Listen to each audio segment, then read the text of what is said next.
Here are the 26 lessons I'm taking into 2026. Hello everyone, welcome to my channel. I'm Becca Poetry. If you know me before, you know I do a lot of poetry, self-love, self-talks on the internet. Got 2 books, Healing and Growing, and I finally made the commitment to come back to YouTube. So today we're going to talk about the 26 lessons I've learned in 2025 that I'm bringing into 2026, because my goodness, has it been a year. Here are the timestamps for each chapter. So we've got self-love, relationships, friendships, career, and becoming the best version of yourself. So without further ado, thank you for joining me today, and let's get on with the video. Self-love is probably one of the most vital lessons as a whole that I've learned in 2025, but mainly because it's something we typically put on the back burner. So the first lesson I've learned is perspective is power. There is so much science behind this and so many things, and I could talk about it for days and probably will do a video on it. But the main 2 things we've learned are the reticular activation system and the law of attraction. The things that we perceive and that we choose to focus on are the things that manifest and come into our reality. And this works in terms of emotions and outcomes. We can't control our emotions, but we control exactly how we respond with them, what we choose to perceive, what we choose to notice. And this comes down to the basic thing of notice how many yellow things are in your room. You didn't before. You weren't focusing on them, but now you are, and now you can pinpoint them. The same goes with emotions and abundance and happiness and everything like that. Our second lesson is your inner child needs you. I am so close to my inner child. I feel it so deeply, and we typically find our inner child comes out in the places where emotions tend to bubble to the surface and we don't know why they're so intense or why we feel them so numb. And honestly, it's just our inner child reaching out to us. They are calling out for something they needed and what they didn't get, and suddenly we get to become the safety that we didn't have, and we get to reparent ourselves. And one of the crucial things is we're not blaming our parents, we're not saying they should have done X, Y, Z differently, but we get to be what we needed. And I think that's one of the most beautiful things. Number 3, your emotions are your guide. Stop ignoring them, stop repressing them, stop thinking that they are the most dramatic, worst things and that you're too much. You're not. Your emotions are so vital to your growth. I'm currently reading this book, You Are a Magnet by Anne Boleyn, and it's absolutely fantastic. And in it, she says something very crucial. Our emotions are like carrying bricks in our bag and asking our arms to feel less strained. We have to look at what we're carrying in order to put it down. And I think that that is so beautiful. So listen to yourself, listen to your emotions, try to understand why they're there and where they're coming from. Lesson number 4, do your shadow work. I feel like so many of the spiritual self-love girlies all talk about this, but shadow work is so crucial. If you don't know what shadow work is, it's the type of journal entries where we recover the shadows within us, our inner child, these triggers, where they come from, and trying to process them. There are loads of shadow work prompts. You can find them on Pinterest, on the internet, and if you ever want any personalised to you, you can put your feelings into ChatGPT, get them to give you 5 shadow prompts and choose one that you feel most works for you. Lesson number 5, safety anchors. Safety anchors is quite a new one. It's probably one of the most recent lessons that I've put on this list, but it's all about rewiring your nervous system, and that's currently something that I'm learning how to do. And one of the ways I've learned is with a safety anchor. One way I like to do it with my jewellery is each of my jewellery has different meanings to me. And I say this to a lot of people, it can typically help when you put intentions into the things that you have and the things that you wear, whether you have a crystal in your bag or a song that you listen to. What does that mean? How does that make you safe? And quickly reinforce that and learn to work with it. And soon your nervous system will learn, oh wait, I'm safe now. By holding this ring and knowing this ring means that I'm protected, my nervous system will start to learn that I can reprogram these things and self-soothe. Last one in the self-love category of number 6 is date yourself. Show yourself your love languages. Go on solo dates. Show up for yourself. This is inspired by one of the most amazing people I watch on the internet, which is the lovely Tamgor. The main key things I learned from her book was, number 1, go on solo dates. Whether you're in a relationship or not, going on solo dates is so important. Take yourself out for a coffee, go to the cinema, go and see a show. And the second is, give yourself the love languages you require. Whether you have a partner or not, it's so important that you show up for yourself. Relationships. It seems like on average, 4 out of 5 of my friends in our friendship group, we all went through breakups this year. And I have learned a lot from the breakup that I went through at the beginning of the year. And I think relationships, they teach us so much about ourselves and the things that we want and the things that we don't want and the way. And I am now in the most beautiful, loving relationship with the most amazing man. And that wouldn't have happened if not for the heartbreak that I felt at the start of the year. And it's why progression like this is so important, because the grass is greener where you water it. So number 7 is do not beg somebody to stay. If we would have told Becca in February this piece of advice, she probably wouldn't have listened. However, do not beg somebody to stay. Choosing yourself is probably the most difficult thing that you can do. Choosing yourself requires so much courage and requires the idea that you have to be safe on your own, which can often be so terrifying because we don't want to leave behind the people we love. even if they hurt us. I promise you it is possible to unwire this and relearn a new pattern, because as someone who begged the same person to stay about 15 times, you learn to not do this anymore. Number 8 builds on this. Attachment wounds and attachment styles can be unlearned. If you're not familiar with the attachment styles, I can make a video on this. We have your typical anxious attached, disorganised, avoidant and secure. And I think this is so essential for your relationships. You have to understand your attachment style, because it's what we mirror. It's the things that we learn from, and we mirror these relationships, or we do the opposite because we are scared to have what we know maybe knew in childhood. And in relationships, it's important that you understand your attachment style and your partner's, because they may not be the same, and that is okay. But it's about showing up for yourself and for them, and I promise you it helps. The fact is, these patterns are learned, which means they can be unlearned, and which means we can learn a new pattern. Number 9 is you are the love of your life. Anybody else is a bonus. It's about saying that you need to be your foundation. Your happiness has to exist without anybody else. And human connection is so important. We are made for connection, whether it's familial love, platonic love, romantic love, but typically in relationships, we tend to make that one person our sole source of happiness. And that just is not the case, and it should not be the case. I've carried that into my relationship, and now I know how to be happy on my own and also happy with an absolutely incredible person. And so this is why it's so important to understand these things about yourself. Number 10, the truth about if he wanted to, he would. There is a lot of truth in this phrase, but I also think it's quite unrealistic. And I think maybe it should be something like, if you want it, he should. Because if you have expressed a need or a love or a want for something, and you said how important it is for you, your partner should show up in that way. However, if you have never communicated your needs and they have no idea what you want, and you just expect them to show up, or you do a sneaky repost because you think adding them in like a random comment section or a repost will help you, it won't. Be mature, communicate what you want, show up. And if that's not enough for you and they aren't doing it, then you will find something better, I promise you. And number 11, which is probably one of the ones most meaningful to me, you are not too much. You're not. You are incredibly enough, and you are enough for the right person, because your too much might be too little for somebody. It might be perfect for somebody. It's all about perspective. My type is not my best friend's type, and we find that so funny because we could never clash over it. But we still find both our boyfriends beautiful. And just because we don't find the others doesn't mean that they are any less beautiful. It's just merely the pattern of perception. And the right people will never ask you to shrink. And I've learned that. I thought if I shrank and I became the best, most quiet, most muted version of myself, then that would be the way I was loved. And it wasn't. It's never worth that. Let's talk friendships. Now, my friends are one of the most important things in my life. I have the most beautiful girl group of 5. I have multiple friends that I've met at uni, at home, and they all mean so much to me. And they're not just girlfriends, they're also, I have a lot of male friends as well, and all of them are so, so vital and important to me. And especially when I went through my breakup at the start of the year, they all became such powerfully brilliant friends. They were there for me. I was never alone if I didn't need to be.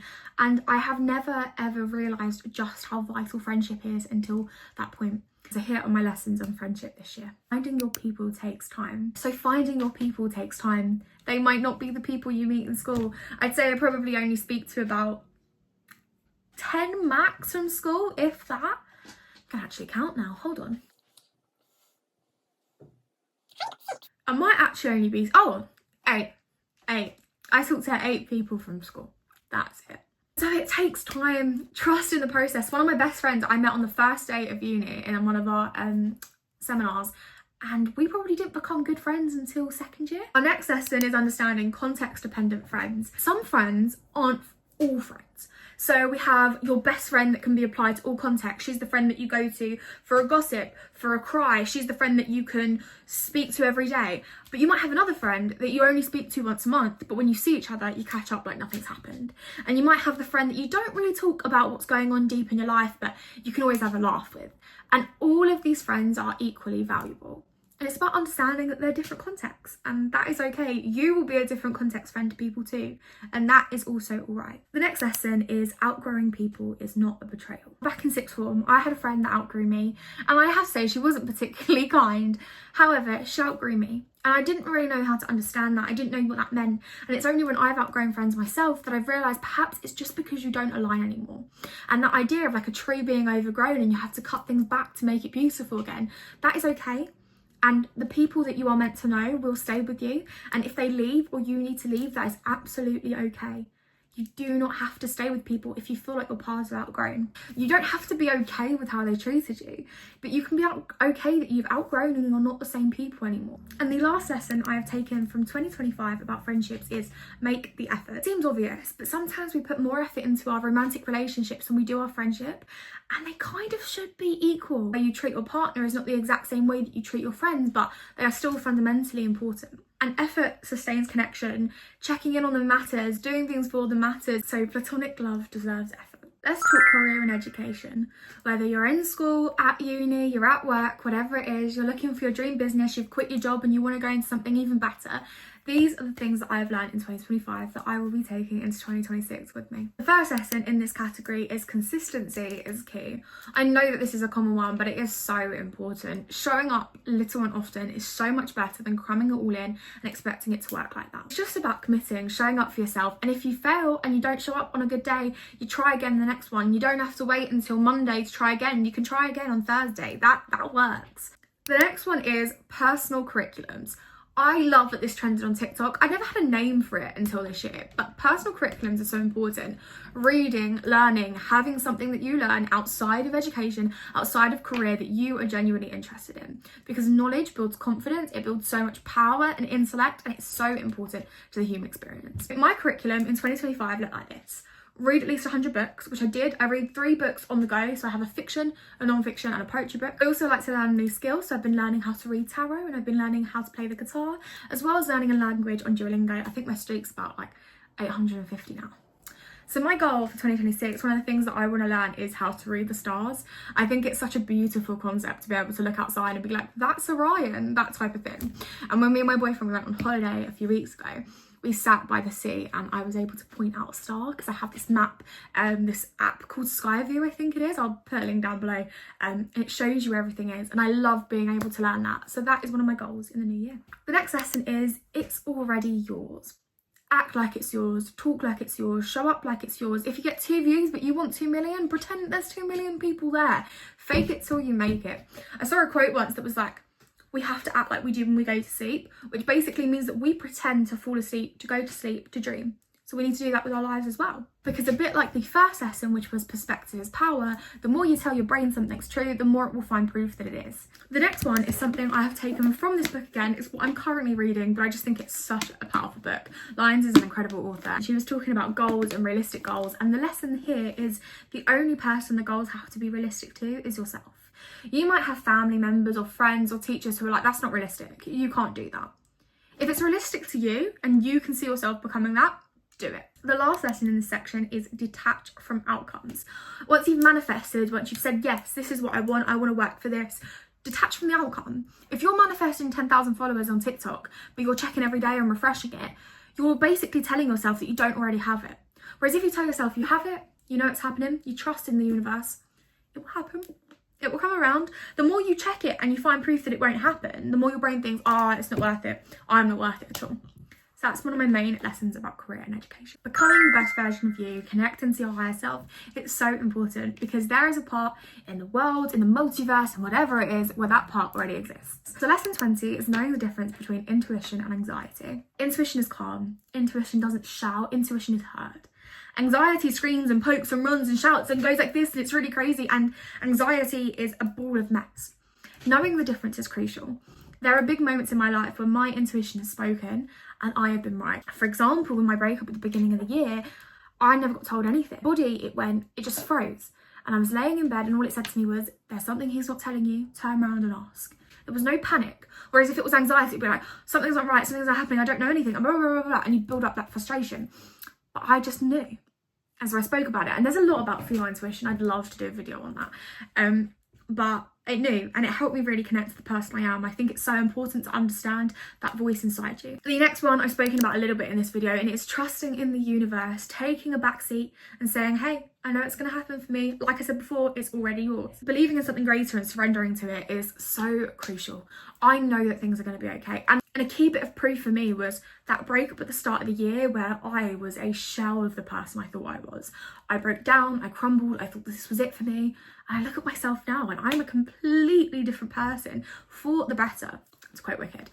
And not just in relationships, but I feel like that is the key point for me, where I trusted in the universe and I said, show me that this gets better, and it did. The 23rd lesson is give meaning to life.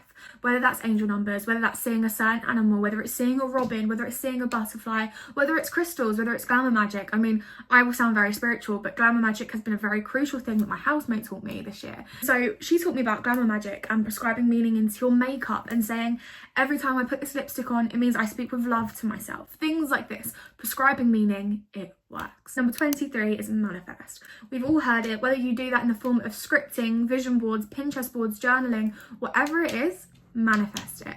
Because you can show up for yourself, but if you aren't already telling yourself it's happening, it's going to happen, you won't get it. It's about doing both those things, believing in yourself. And oh my goodness, my 2024 and my 2025 vision board, on average, 3/4 of it came true, and the things that didn't, I carried over into the next year, and I know 2026 is going to be the exact same. The 24th is aligning yourself with something bigger, whether that is spirituality, religion, a belief, a mantra you tell yourself, your family, something someone told you that's stuck. It doesn't have to be something organised for you to believe in it. And whether it's believing in science, whether it's believing in the things that make you feel safe. For me, I used to sort of scoff at spirituality. I saw no value in it. I never saw it as true, and it has fundamentally changed my life. I've become such a beautiful version of myself because of it, and I'm so grateful every day for it. Which leads me to our final lesson, which is number 26, gratitude. Not just I'm grateful that I am alive today, but specific gratitude for the people, for the things, for the places. I want you to journal it. I want you to tell your friends. I want you to tell the people that you're grateful for that you are grateful for them. Because having that appreciation, perceiving life through that grateful lens means you will feel life so much more beautifully. And there you go. There are my 26 lessons that I'm taking into 2026. I hope you enjoyed them. I hope you'll take some of them with you into the new year. I hope you enjoyed this video. If you did, please comment 111 in the comments. Tell me what you thought. Give it a like, give it a subscribe, share to your friends, DM me, whatever it is. If you want to see more, I've got my TikTok, my Instagram, Becca Lloyd Poetry. If you like what I do and you like what I write, Healing and Growing, my 2 books are out now. Book 3 is in the works as well. And if you want to read some of my blog posts, we've got the BeccaLloydPoetry.com. You can also get personalised copies of my book. Thank you everyone for being here. I am so excited to be back. Have a lovely rest of your day. Bye guys.